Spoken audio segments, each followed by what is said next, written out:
Hadis yang selanjutnya adalah hadis yang disebutkan oleh Imam Bukhari juga, ada di situ di footnote, di situ disebutkan tentang riwayatnya. Man ata'ani, kata Nabi SAW, man ata'ani faqad ata'a Allah, wa man asa'ani faqad asallah, wa man ata'a amiri faqad ata'ani, wa man asa amiri faqad asani.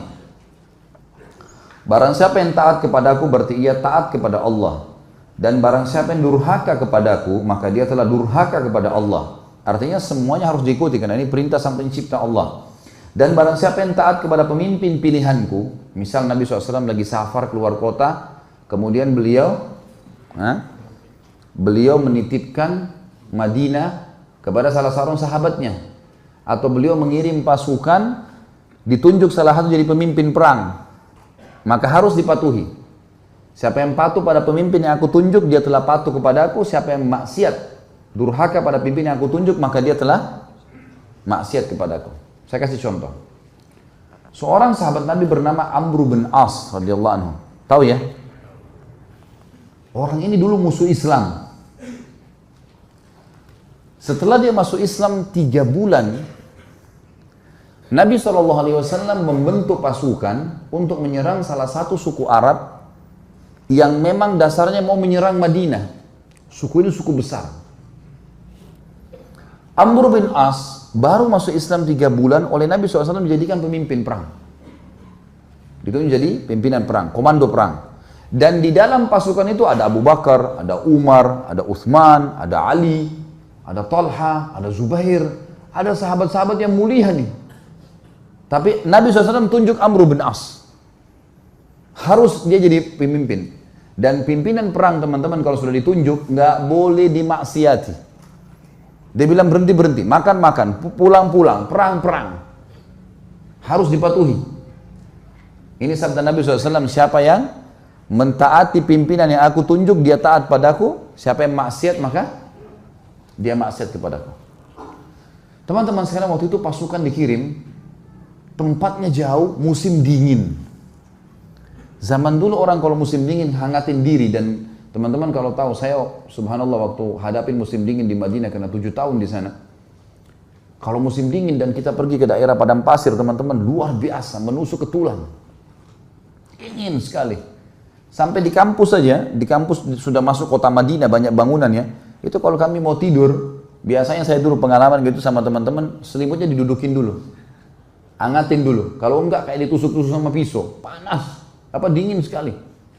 Apalagi padang pasir nih, luar biasa. Waktu itu dingin sekali.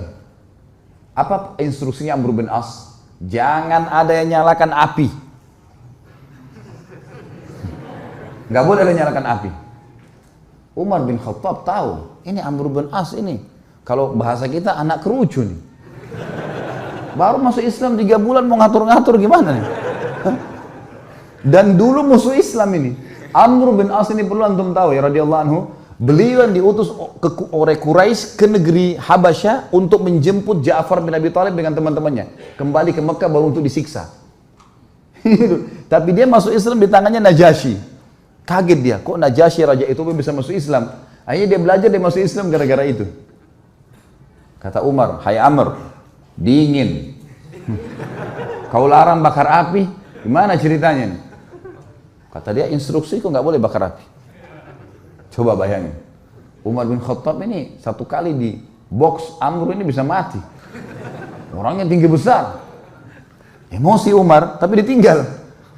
Ke Abu Bakar, ya Abu Bakar, Amr ini nggak, apa ini anak baru kemarin masuk Islam, sudah gini instruksinya gitu. Abu Bakar bijak. Hai Umar, Rasulullah SAW tidak menunjuk dia, sementara ada kau dan ada yang lain-lain kecuali memang dia yang paling pantas.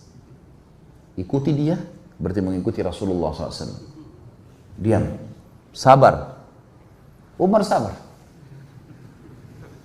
Besok pagi, menjelang subuh, pimpinan perang teman-teman, itu dia yang harus jadi imam. Gak boleh orang lain. Ada Abu Bakar, ada Umar, ada Uthman, ada Ali, ini penghafal Quran semua ini. Ulama besar, gak boleh, harus Amr jadi imam. Memang sudah begitu. Hukum syar'inya begitu.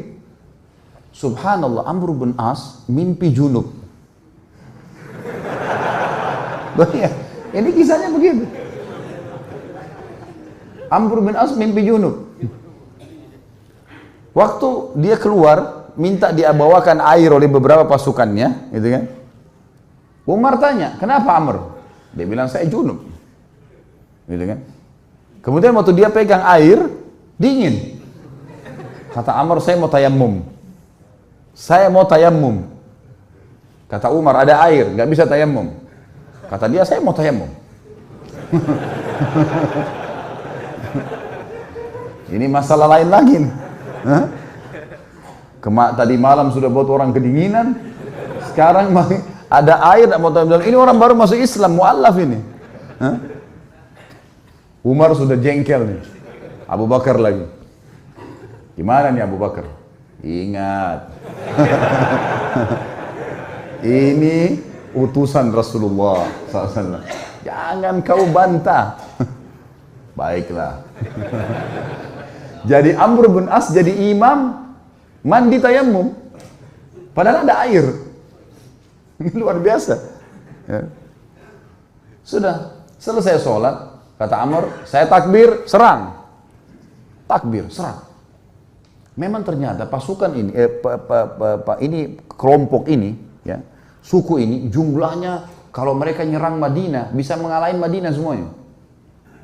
Nanti kan kita tahu alasan-alasan Amr bin As dan bagaimana Nabi SAW membenarkan dia. Diseranglah, ternyata hanya dengan kalau tidak salah 300 orang pasukan berhasil mengalahkan suku itu. Dan Amr bin As mengatakan, ingat, setiap orang kalian harus berjalan sama temannya. Nggak boleh pisah. Bersebelahan terus, dia harus dampingi. Sekarang pilih teman masing-masing. Jadi dia 300 orang tuh pilih teman. Selalu berdekatan, serang musuh berdua, nggak boleh pisahin.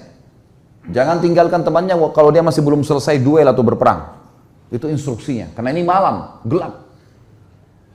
Baik, pergilah ke sana, perang, dan berhasil menang. Kocar kacir nih suku nih. Kocar kacir sukunya, lari semuanya. Para sahabat mengetahui mereka kocar kacir, dengan semangat serang, takbir, kejar. Kata Amr, tunggu. Jangan ada yang nyerang sana. Tunggu di sini. Umar balik lagi. Hai Amr, musuh udah kalah. Tinggal kita kejar, tebas nih. Nggak bisa, instruksi tunggu sini. Tidak boleh kejar musuh. Kumpulin ghanimah yang ada sekarang, pulang Madinah. Tentu sahabat-sahabat yang lain yang didukung siapa kira-kira? Amr atau Umar? Umar. Karena mereka tahu siapa Umar gitu kan. Mereka juga tahu siapa Amr. Pikiran mereka ini Amr ini 3 bulan yang lalu perangin Islam. Ini musuh besarnya Islam ini dulu. Baiklah, pulang pasukan ke Madinah. Baru turun dari kuda, Umar langsung, ya Rasulullah, ini Amr buat begini. Tidak boleh nyalain api, kita lagi kedinginan. Malam-malam dia mandi junub, tidak pakai air, tayammum. Kemudian musuh kalah, kita dilarang pergi tangkap musuh.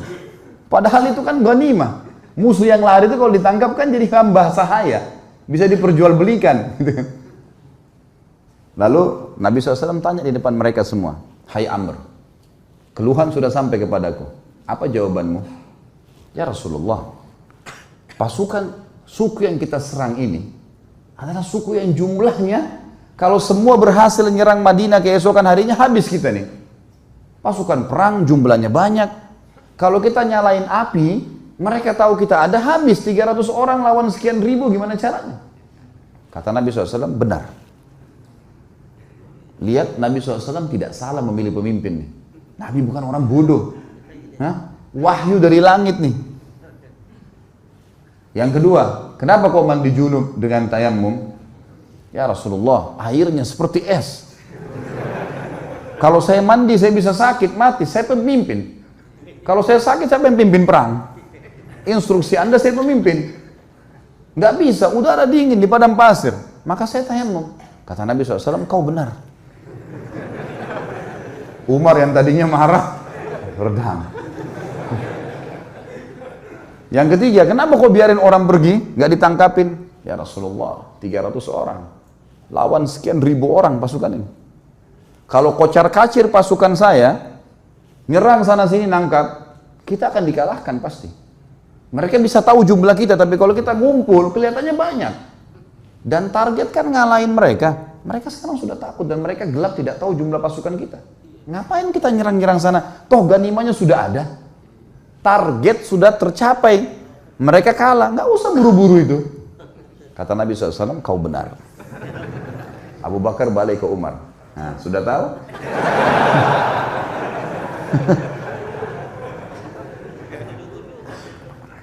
Jadi teman-teman sekalian, jangan sampai terlintas di benak antum kalau Nabi SAW ada yang beliau tidak tahu. Ini Nabi SAW ini yang kita tidak tahu beliau sudah tahu. Bukan cuma di sini, di surga sudah diperlihatkan. Bodohnya sebagian orang nganggap baginda Nabi SAW masih ada yang belum ditahu. Makanya mereka buat-buat ibadah yang tidak diperintahin. Tangkap nggak poin ini? Ini penting sekali. Kalau antum masih melakukan perbuatan bidah yang antum anggap boleh, berarti antum menganggap Nabi SAW masih ada yang belum diketahui oleh beliau. Padahal tuntunannya sudah jelas. Innal halala bayyin wa innal harama bayyin. Ingat kata Nabi SAW, yang halal sudah jelas, yang haram sudah jelas. Wa bainahuma umurum mushtabihat. Di antaranya ada hal-hal yang samar. Siapa yang menyelamatkan dirinya dari hal yang samar-samar, faqad istabra li dini wa dunyah. Dia telah menyelamatkan kesucian agamanya dan dunianya. Wa man waqa'a fi syubhat faqad waqa'a fil haram. Siapa yang sengaja jurumuskan dirinya pada yang syubhat, haram atau enggak ya? Enggak apa-apa deh. Maka faqad waqa'a fil haram. Dia telah jurumuskan dirinya pada yang haram. Artinya enggak ada tengah-tengahnya. Halal atau haram? Syubhat berarti haram. Jelas agama Allah. Orang yang jerumuskan dirinya pada yang syubhat berarti jerumuskan pada haram, seperti pengembala domba yang membawa domba-dombanya ke ladang yang luas, rumputnya lebih tinggi dari domba-dombanya dan dia tidak tahu domba mana yang dicuri oleh serigala. Kita nggak tahu ini halal atau enggak. Lalu kita jerumuskan diri untuk apa? Jadi agama sudah sempurna, nggak butuh tambahan-tambahan. Banyak hal yang membuat umat Islam sekarang berselisih teman-teman. Tapi poin intinya kata ulama adalah mereka semua mengaku kembali kepada Al-Quran dan Sunnah. Semua. Orang liberal pun yang mengatakan Quran harus direvisi, boleh nikah lintas agama, semua orang agama masuk surga.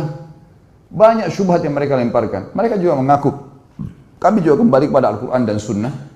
Tapi Al-Quran yang tidak sesuai dengan akal kami, tidak relevan, kami ganti. Tolak, harus direvisi. Hadis Nabi yang tidak masuk di akal, seperti lalat yang dicelupkan di air, susu kemudian bisa jatuh racunnya, bisa ngobatin, gak masuk di akal ini. Mereka tolak gitu kan. Semua mengaku berlandaskan Al-Quran dan Sunnah. Tetapi yang membuat mereka menyimpang adalah mereka tidak mengikuti pemahaman salaful ummah. Siapa itu? Sahabat.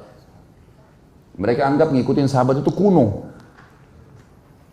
Di zaman Nabi SAW itu ya zaman Nabi, zaman sekarang beda, harus diubah. Dan itu yang dikembangkan oleh Kamal Atatürk di Turki. Sampai mengatakan ada istilah Islam Arab, Islam Turki, Islam Persia. Sekarang Indonesia kan baru kena penyakit itu, Islam Nusantara. Zaman dulu sudah ada ini. Sampai Kamal Atatürk ganti azan dalam bahasa Turki. Lama-lama azan dalam bahasa daerah kita nih. Diubah semuanya, agama Allah nih. Ini bahaya sekali teman-teman sekalian. Makanya memahami Al-Quran dan Sunnah harus sesuai dengan pemahaman salaful ummah atau sahabat. Pegang baik-baik hadis ini teman-teman. Kalau ini antum jadikan pondasi hidup, pegangan hidup, antum akan selalu aman.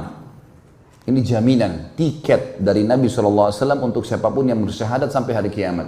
Kata beliau, Yahudi terpecah menjadi 71 golongan, Nasrani 72 dan umatku 73. Yang 73 yang dibahas.